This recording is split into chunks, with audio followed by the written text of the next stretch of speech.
రాజేష్ గారు నమస్తే సార్. నమస్తే. సార్, మూడు రాజధానులు అనేది అందరికీ తెలుసు. కానీ ఈ మూడు రాజధానులు ఏమో కానీ విజయవాడలో డ్రగ్స్ చూసాము, చాలా పెద్ద కలకలం అయింది.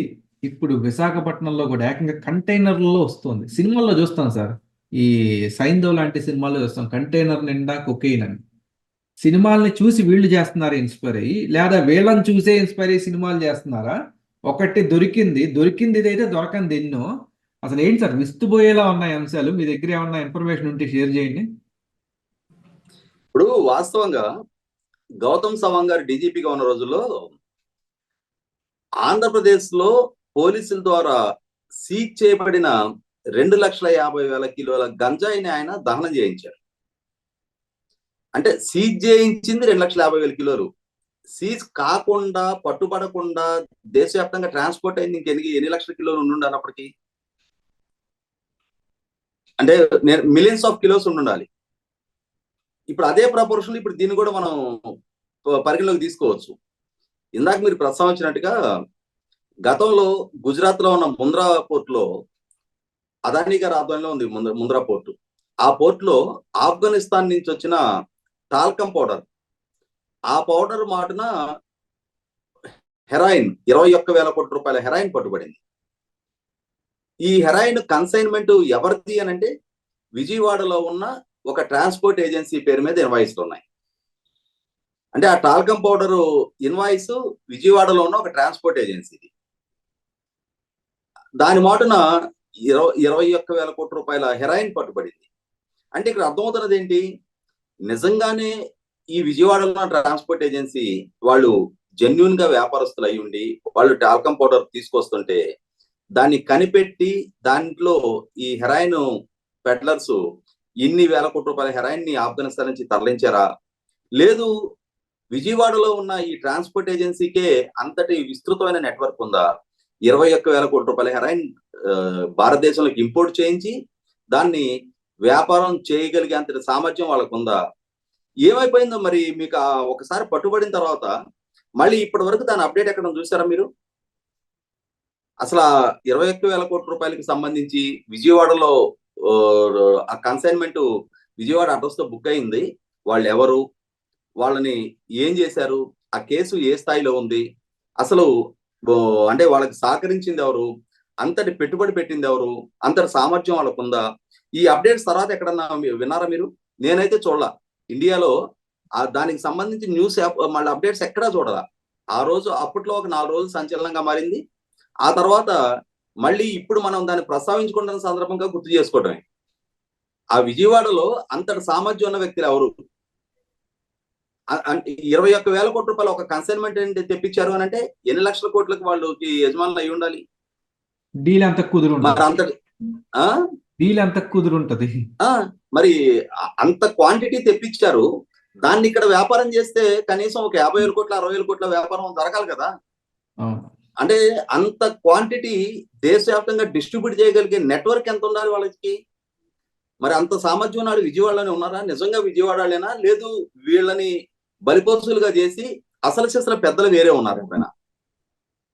నిన్న ఈ సంజయ్ ఆక్వా ఎక్స్పోర్ట్స్ ఆ కంపెనీ పేరు మీద ప్రకాశం జిల్లాలో ఈదుమూడి దగ్గర ఉన్న ఒక రొయ్యల ప్రాసెసింగ్ అండ్ ఎక్స్పోర్ట్ యూనిట్ కి సంబంధించిన రొయ్యల ఫీడ్ తయారీ కూడా చేస్తున్నారు వాళ్ళు. అంటే సాధారణ ఫుడ్ ప్రాసెసింగ్ ఇండస్ట్రీకి సంబంధించిన, ఆక్వాకి సంబంధించిన ఒక ఇండస్ట్రీ వాళ్ళు ఆ రొయ్యల ఫీడ్లో వాడటం కోసం డ్రై ఈస్ట్ బ్రెజిల్ నుంచి తెప్పిస్తూ ఆ కంటైనర్ లో 25 టన్నుల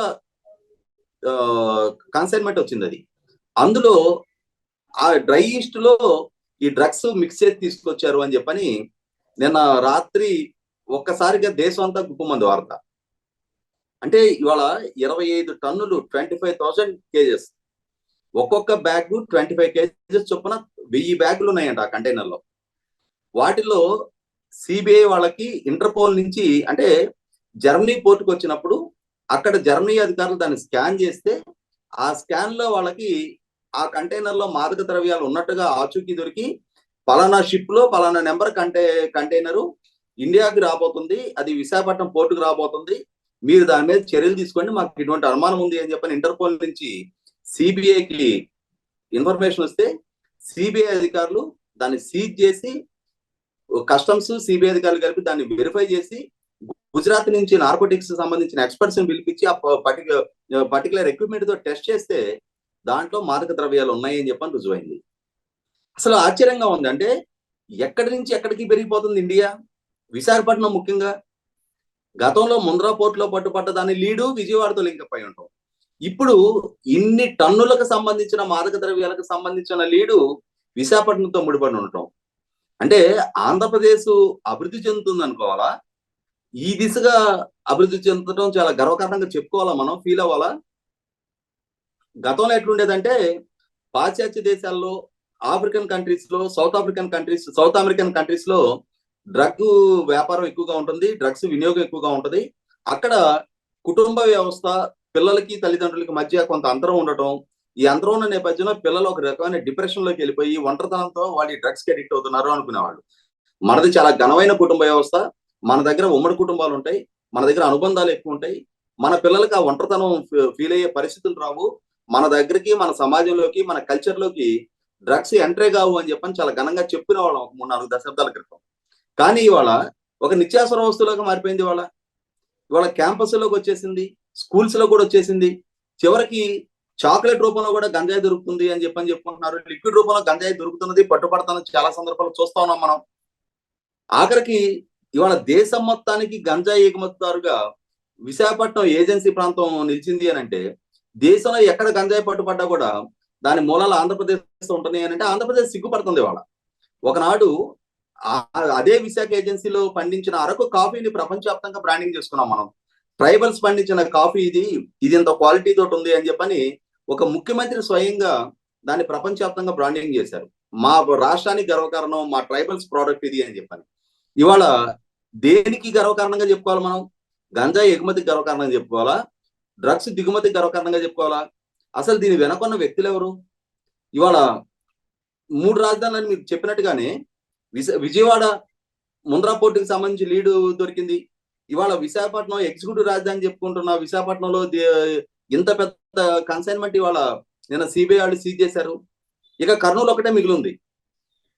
మరి కర్నూలు కూడా త్వరలో మరి ఆ ఖ్యాతి దక్కుద్దని తెలియదు.